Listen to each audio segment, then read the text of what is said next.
Makan sehari. Itu suasana pagi. Ni pasal Panjang ni. Sampai ke tengah sana.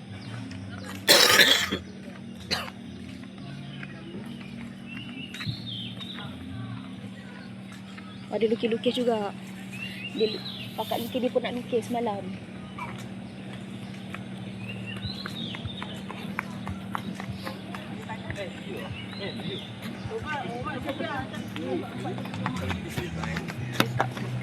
Pagi-pagi dah ada kunafa. Kelas.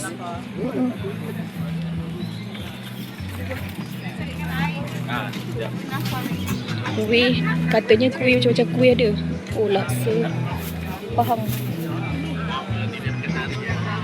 Oh, ni yang viral ni. Alamak, kena beratur lah you all. Ni kedai ni viral. Dia ada jual kuih empat beradik, nasi lemak, teh tarik. Ni yang kita nampak kat TikTok. Alamak, kita ingatkan kita awal. Rupanya kita antara yang lambat lah.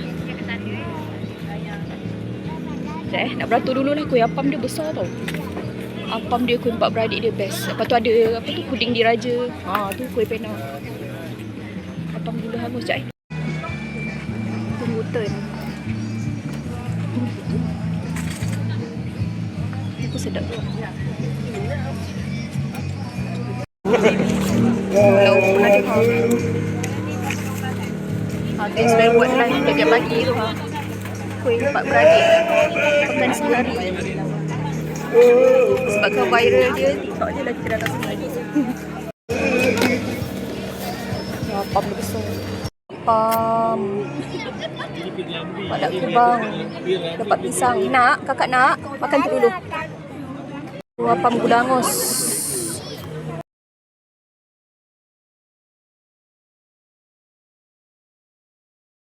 Habis, kita ambil apam ni. Punya besar. Tapi tak ada kelapa, dah habis. Sambil menikmati pemandangan Sungai Temalur. Kadang-kadang ada nampak bot lalu. Kat bawah tu tempat naik bot. Tadi kita naik jabatan gantung kat sana. Kopi sedap yang? Maira makan lepat pisang.